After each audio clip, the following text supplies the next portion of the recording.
பிஸ்மில்லா Rahman Rahim. நசிஹத் number 5. கடைசி மூச்சு வரை ஈமானிய கவலை. இதில் என்ன எழுதியிருக்குது அப்படிங்கிறத முதல்ல வாசிச்சுட்டு அதனுடைய விளக்கம் சொல்லுவோம்.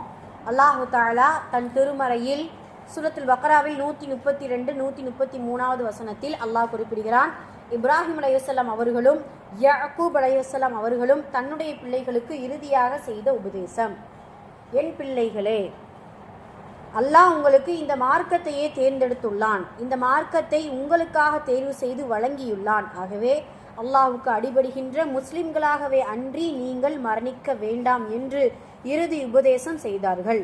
அடுத்த வசனத்தில் யாக்கூப் அலைஹிஸ்ஸலாம் அவர்களுக்கு மரணம் நெருங்கிய போது தான் பிள்ளைகளை அழைத்து, எனக்கு பின்னால் நீங்கள் யாரை வணங்குகிறீர்கள் என கேட்டார்கள்.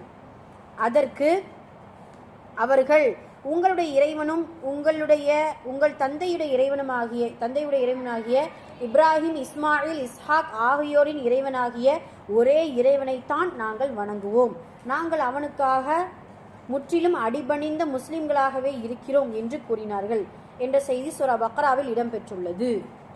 அற்புதமான ஒரு நல்லுபதேசம். அது உங்களுக்கு புரியுது இல்லையா? முதல்ல கடைசி மூச்சு வரை ஈமானிய கவலை. ஹெட்டிங்கே ரொம்ப அழகான ஒரு ஹெட்டிங். ஏன்னா கடைசி மூச்சு வரைக்கும் நம்ம ஈமானிய கவலை அப்படின்னா என்ன அர்த்தம்?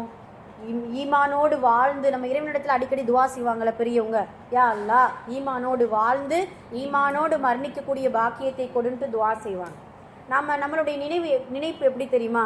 நம்ம இப்போ முஸ்லீமாக தானே இருக்கிறோம், இறக்கும் பொழுது முஸ்லீமாக தான் இருப்போம், என்ன முக்மீனாக தானே இறப்போம். ஏன் அல்லாஹ் தாலா இந்த துவாவை இப்படி நமக்கு துவா செய்ய சொல்லியிருக்கான்? இப்படி இந்த நபிமார்கள் ஏன் தன்னுடைய பிள்ளைகளுக்கு இப்படியான துவாவை இப்படி இருங்க, முஸ்லீம்களாகவே அன்றி நீங்கள் மரணிக்காதீங்க அப்படின்ட்டு எதுக்காக சொல்கிறாங்க அப்படின்னு சொல்லிட்டு முதல்ல நம்ம சிந்திக்கணும். ஃபர்ஸ்ட் ஆஃப் ஆல் அல்லாஹுடைய கலா கதிர், நமக்கு விதிக்கப்பட்ட கலா கதிரை முதல்ல முழுமையாக நம்பணும். அதில் முடிவு என்பது யாருடைய கையில் இருக்குது அப்படின்னா இறைவனுடைய கையில் தான் இருக்குது. ஏன், எதனால்? நாளை என்ன நடக்கும் அப்படிங்கிறது நம்மளால் கணிக்க முடியாது. அப்படிதானம்மா? நாளைக்கு நம்ம உயிரோடு இருப்போமா? அது அல்லாஹு ஆலம்.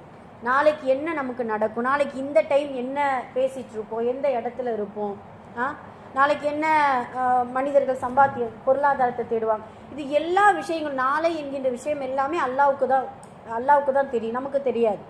அப்போ அல்லாஹ்விடத்தில் நம்ம துஆ செய்யும் பொழுது, யா அல்லாஹ்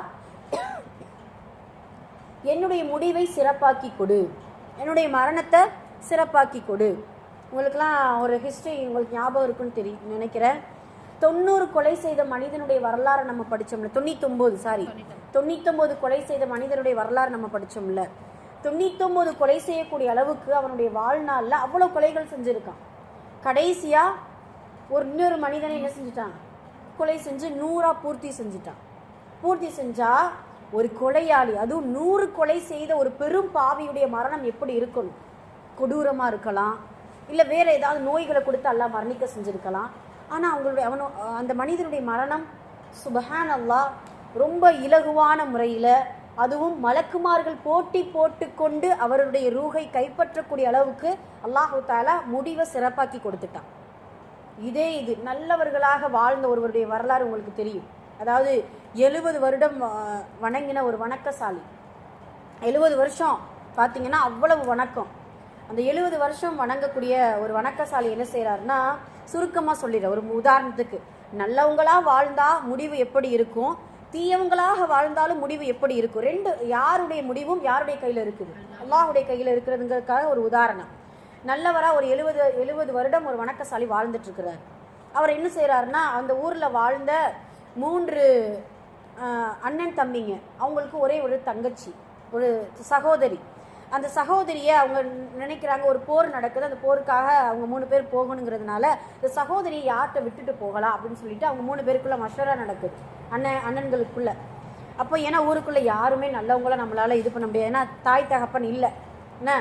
அப்போ இருக்கும்போது சரி, நம்ம வணக்கசாலி இருக்கல, 70 வருஷம் அந்த வணங்கினார் இல்லையா, அவர்கிட்ட நம்ம ஒப்படைச்சிட்டு போவோம், ஏன்னா நல்ல ஒரு வணக்கசாலியாக இருக்கிறார், விவாதத்தாக இருக்கிறார், நல்ல மனிதராக இருக்கிறாரு, அவர்கிட்ட ஒப்படைச்சிட்டு போவோம் அப்படின்னு சொல்லிட்டு அந்த 3 அண்ணன்களும் தன்னுடைய சகோதரியை அந்த மனிதரிடத்தில் அந்த வணக்கசாலிட்ட ஒப்படைச்சிட்டு போயிட்டாங்க.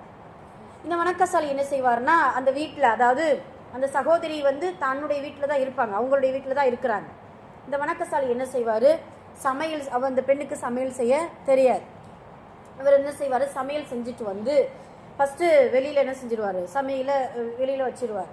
அப்போது அந்த வணக்கசாலிக்கு ஷைத்தான் சில வஸ்வசா, இது வந்து ரசூலுல்லாஹ் சொன்ன பனுசலுடைய காலத்தில் நடந்த சில சம்பவங்களை ரசூலுல்லாஹ் அடிக்கடி சஹாபாக்களுக்கு சொல்லுவாங்க. அதில் ஒன்று தான் இது.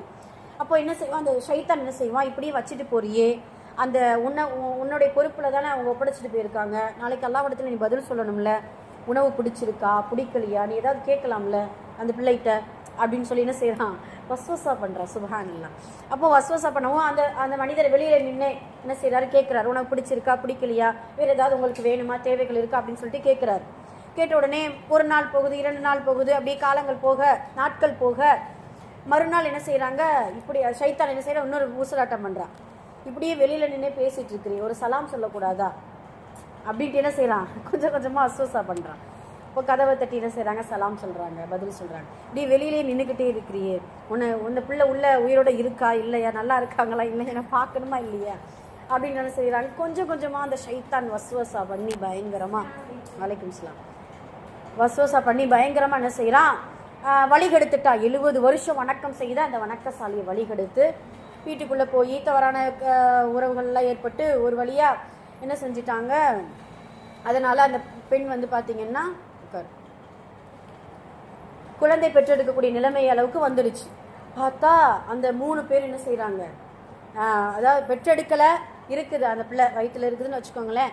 அப்போது இந்த ஷைத்தான் என்ன செய்கிறான், ஐயோ அந்த 3 பேர் அண்ணன் தம்பி வந்தான்னு நினச்சிக்கோ, உன்னை கொன்று போட்டுருவாங்க நீ செஞ்ச செயலுக்கு, பேசாமல் இந்த பிள்ளை என்ன செஞ்சிடு கொன்னுரு அப்படின்னு சொல்லிட்டு சுப்ஹானல்லாஹ் அந்த பெண்ணையும் கொலை செய்து ஒரு இடத்துல என்ன செஞ்சுட்டான், புதைச்சி வச்சுட்டாரு. அந்த 70 வருஷம் வணக்கசாலி அண்ணன் தம்பிங்க வர்றாங்க. வந்த உடனே கேட்குறாங்க. இந்த மனிதர் என்ன செய்கிறாரு, பொய் சொல்லிடுறார். உன்னுடைய சகோதரி ரொம்ப உடம்பு சரியில்லாமல் இருந்தாங்க, எனக்கு தகவல் கொடுக்க முடியலை, அதனால் என்ன செஞ்சுட்டேன், நானே நல்லடக்கம் செஞ்சுட்டேன், எல்லாம் சொல்லி முடிச்சிட்டார். அந்த மனிதர் அந்த 3 பேர் நம்பிட்டாங்க.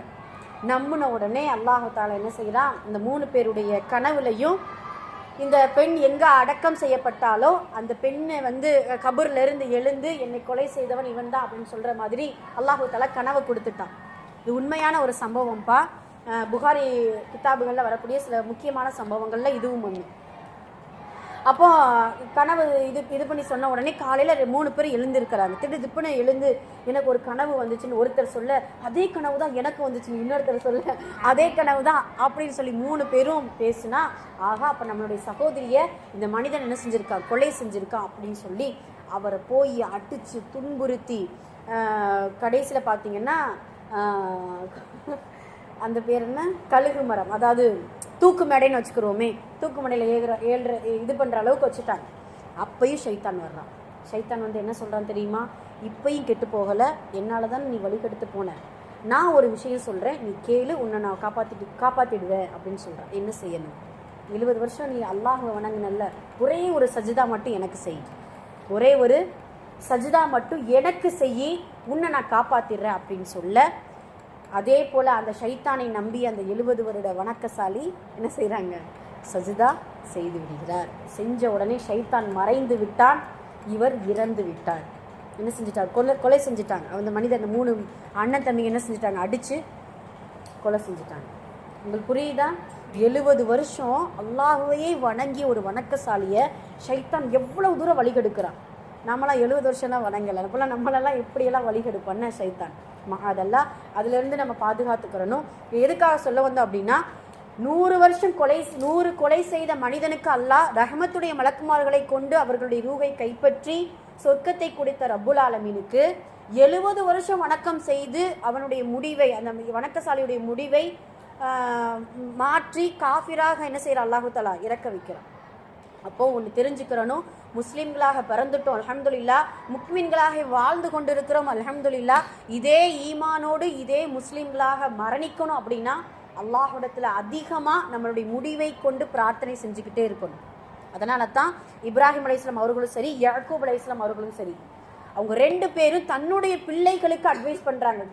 இறுதி நேரத்தில் ஜக்கராத்துடைய நிலைமையில் என்ன கேட்குறாங்க, ஃபஸ்ட்டு அந்த சொல்கிறது பாருங்களேன், என் பிள்ளைகளே, அல்லாஹ் உங்களுக்கு இந்த மார்க்கத்தை தேர்ந்தெடுத்துள்ளார், இந்த மார்க்கத்தை உங்களுக்காக தேர்வு செய்து வழங்கியுள்ளான். ஆகவே அல்லாஹ்வுக்கு அடிபணிகின்ற முஸ்லிம்களாகவே அன்றி நீங்கள் மரணிக்க வேண்டாம். சொல்லக்கூடியவரும் நபி, கேட்கக்கூடிய மக்களும் நபி. சுபஹானல்லாஹ். நம்மளுடைய தந்தை யாரும் நபி கிடையாது. நம்மளுடைய தந்தைமார்கள் எல்லாரும் அவுலியாவா, வலியுல்லா, அதெல்லாம் எதுவுமே கிடையாது. சாதாரண மனிதர்கள். நாமும் சாதாரண மனிதர்கள் தான். அப்போ ஒரு நபி தன்னுடைய மகன்களுக்கு இப்படி அட்வைஸ் பண்ணுறாங்க அப்படின்னா நம்ம அதனுடைய வீரியத்தை நம்ம புரிஞ்சுக்கிறோம். அதே போல தான் யாக்கூப் அலைஹிஸ்ஸலாம் அவர்கள் சொல்கிறத பார்த்தீங்களா? சுபஹானல்லாஹ். அவர்களுக்கு மரணம் நெருங்கிய போதுதான் பிள்ளைகளை அழைத்து, எனக்கு பின்னால் நீங்கள் யாரை வணங்குவீர்கள்? கேட்கக்கூடிய கேள்வி பார்த்தீங்களா? நீங்கள் யாரை வணங்குவீர்கள் என கேட்டார்கள். அதற்கு அவர்கள், உங்களுடைய இறைவனும் உங்களுடைய தந்தையுடைய இப்ராஹிம், இஸ்மாயில், இஸ்ஹாக் ஆகியோர் இறைவனாகிய ஒரே இறைவனைத்தான் நாங்கள் வணங்குவோம்.